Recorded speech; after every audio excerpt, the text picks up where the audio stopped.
After reading The Intimate Act of Choreography, um, I learned a lot about different characteristics of choreography and the three main things: time, space, and energy. And those are really the three main things that you focus on when talking about choreographing, and everything else falls under one of those three categories. And I remember at the beginning of the semester, we talked about space.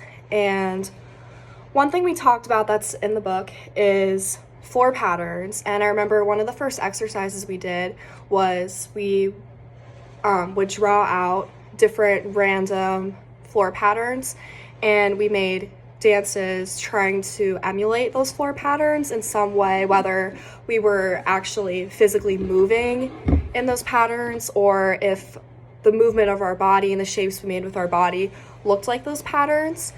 I personally did not find this to be really helpful in coming up with choreography.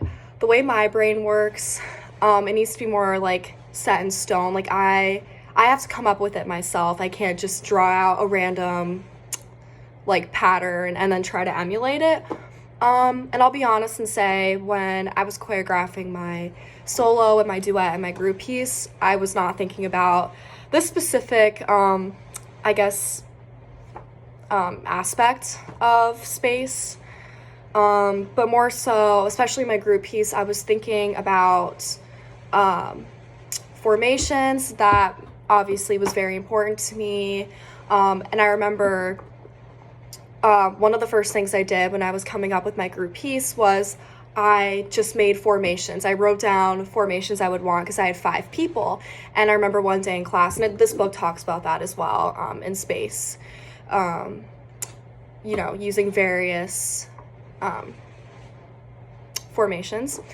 And yeah, so the first thing I did for my group piece was I chose a piece of music I wanted. I knew I wanted 5 people, so I thought back to what the book says and what we did in class about what formations would look good for 5 people. So I did like circles, I did diagonals, I did various windows, I did people on the side, and my piece had a lot of like, there was a duet, there was a trio, there was a solo, and I just tried to make it look good with 5 people.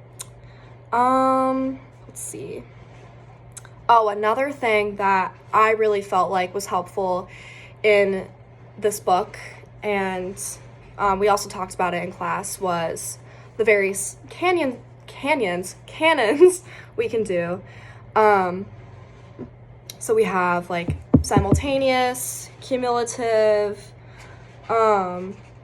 and I did use a canon in my group piece. I think it was cumulative. I came up with a phrase on the spot. It was like my second to last rehearsal. I only had 3 rehearsals. And I hadn't really added, I don't think, many canons or any canons at all at my piece at that point. I was like, let's add a canon. I remembered back to this book, I was like, okay, I was just trying to think of all the different things I could do with the short amount of time I had to choreograph a group piece. And I was like, oh, a canon. Because, and I hate to say this, but I needed to fill up some time in my piece. And I was like, oh, this is perfect. So I came up with a phrase, and then I had the 5 of them in a line. The first person would do the phrase for 4 counts. The next person would go, the next person, the next person.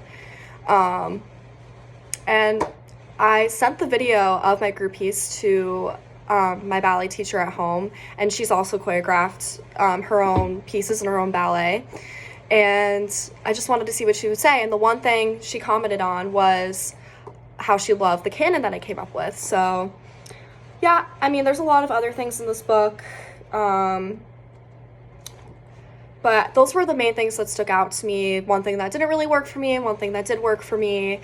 And I feel like canons are always just a good go-to especially when you're doing a group piece. You can't do a canon by yourself. So in a group piece, yeah, I mean, but it is good to have moments of unison and canons and moments of stillness. And, that book talks all about the importance of, you can be still. You can be dancing without music. Like, there's just so many things the book talks about that I think I will carry on with me for the rest of my career being a choreographer. But yeah, overall, I did enjoy reading the book, and I really enjoyed all the things we learned in class. And I feel like everything we talked about in class did relate to the book. So yeah.